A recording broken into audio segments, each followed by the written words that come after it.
How do you remember United's 83-84 season? It's hardly a spoiler, but there were no cup finals to enjoy like the previous year's campaign or indeed the next one. But there were some very memorable moments, and we even looked on course to breaking our 17-year-old drought to claim the league title.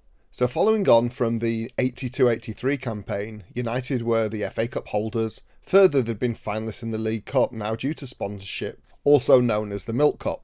On top of that, the boys had come third in the league, which ultimately meant little as the old enemy Liverpool had been dominant, taking the title by 11 points from the Hornets. Solidly consistent under Big Ron, but only to an extent. It was never enough to take the title or significantly trouble the Scousers. That said, there wasn't a great deal of depth coming into the squad for the 83-84 campaign. Trainee Gary Walsh was a young keeper who signed professional forms with the club, but at 15 was still in the reserves.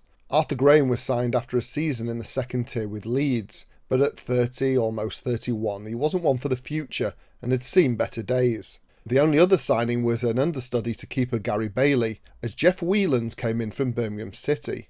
All in all, it must have been a very disheartening summer of transfer business for the Old Trafford faithful. Exiting the club was a young unknown, Peter Beardsley, who turned out for less than 90 minutes in one match in what would prove to be a major error in judgment in the years to come. Laurie Cunningham's loan period came to an end and he moved back to Real Madrid in the same month. The industrious Irishman Ashley Grimes, an unused sub in the cup final, left for Coventry in August for 200 grand. However, the most high-profile bit of transfer movement was the departure of 34-year-old former skipper and FA Cup winning captain Martin Buchan, who left for Oldham on a free. Just so you're acclimatised to the era, 1983 was the first year that the Football League was sponsored, beginning with Canon for a handsome 3.3 million over 3 years. And the trophy for winning the title was this monstrosity, rather than the traditional beautiful silver cup that was made so iconic over the generations. The offside rule meant that if you were level with the last defender, you were off. There were no transfer windows, of course. Deals could realistically be done any time up to the last month of the season or so. There was no goal line tech and there was only one sub allowed in domestic matches.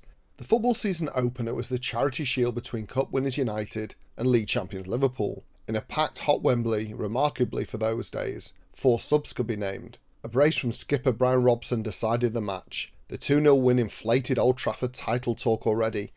For some reason, the league fixtures started late, with the first one coming on August the 27th, a comfortable 3-1 win against QPR. Weirdly, just 2 days later, United played their second match, also at home against Forest, who disappointingly left Old Trafford with all 3 points. By the month's end, Notts County surprisingly led the table with maximum points on goal difference from West Ham, Villa and Arsenal.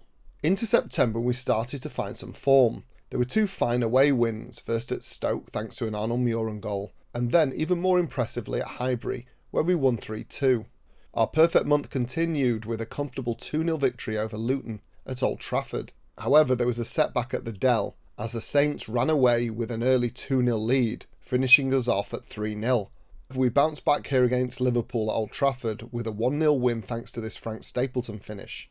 We ended up in second by the end of the month with 5 wins out of 7. Southampton, Liverpool and a host of clubs in the chasing pack hot on our heels. We opened our European Cup Winners' Cup campaign against Czechoslovakian side Dukla Prague. A disappointing 1-1 draw at home in mid-September set the stage for a nervy return behind the Iron Curtain towards the end of the month. We managed to grab a 2-2 draw in the Czech capital, which saw us progress on away goals. October was a very solid month in the league for us. Out of the 4 matches we played this month, we won 3. Our only draw came away at Carrow Road in an epic 3-0 against the Canaries. Comfortable wins, all with clean sheets against West Brom, Sunderland and Wolves, moved us to the top of Canon League Division 1, 2 points ahead of the Scousers. At this point we were playing well and things were looking very positive for Big Ron's side. However, there was some very tough news to take in for the Old Trafford faithful, as legendary winger Steve Coppell was forced to finally call it a day in his career due to his knee injury. Check out my video on this superb winger and United legend. United's League Cup challenge started this month with Academy graduate Mark Hughes making his debut versus Port Vale in the second leg at Old Trafford, a 2-0 victory which took the Reds through 3-0 on aggregate after a 1-0 win at their place at the beginning of the month. Sparky would finish his maiden campaign with 17 appearances and 5 goals. The second round of the Cup Winners' Cup saw us schlep to Bulgaria as we took on Spartak Varna. We came away with a 2-1 win to take back to Old Trafford for the second leg in November, Arthur Graham and Brian Robson claiming the goals. November began with the return match at home to Varna in Europe, and it was a comfortable 2-0 win with a brace from Frank Stapleton. That would mean a tie against Spanish Cup winners Barcelona in March. In the league, things were a little rocky as we started the month with a 2-1 home defeat to Villa, which was followed up by 2 away draws, sandwiching a fine 4-1 win at Old Trafford over Watford, thanks to Stapleton again, this time with a hat-trick. Anyway, United ended November back in third, level on points with second place West Ham, a point behind the Scousers.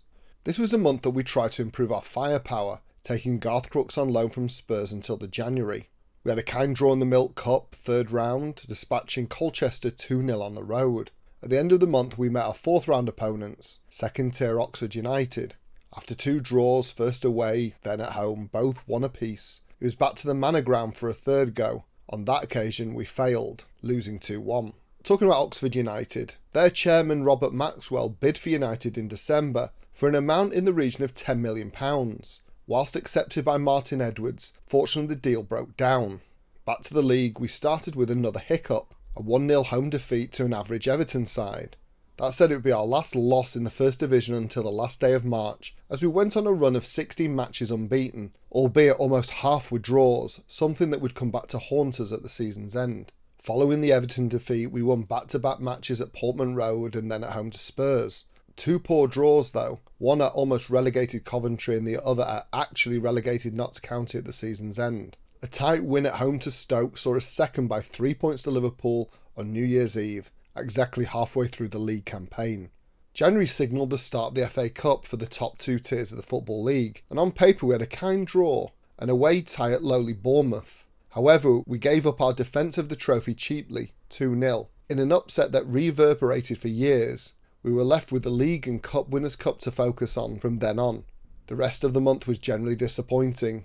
We did get a decent point at Anfield in a top-of-the-table clash, but then could only manage a point at QPR. We chalked up our only win at Old Trafford, a 3-2 revenge victory over Southampton, who had humiliated us at the beginning of the season. That win closed the gap by the month's end to 2 points behind the Scousers, with Forest and West Ham within striking distance behind us.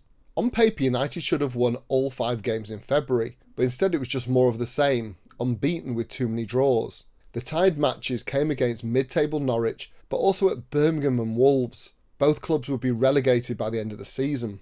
The only wins were a terrific demolition of Luton 5-0 at Kenilworth Road and a narrow 2-1 victory over Sunderland at Old Trafford. Those dropped 6 points in those unnecessary draws saw Liverpool start to pull away by the end of February, extending their lead to 4 points. Forest, West Ham and Southampton still remained in the chasing pack. Into March, and this month was chalk and cheese with the last couple, with 4 wins earned out of 5 in the league. Most notably, Villa were handsomely dispatched 3-0 in the Midlands, and we completed the double over Arsenal with an excellent 4-0 victory. The only blot on our copybook was the result that signalled the end of our unbeaten run, and that was a defeat at the Hawthorns to a struggling West Brom side.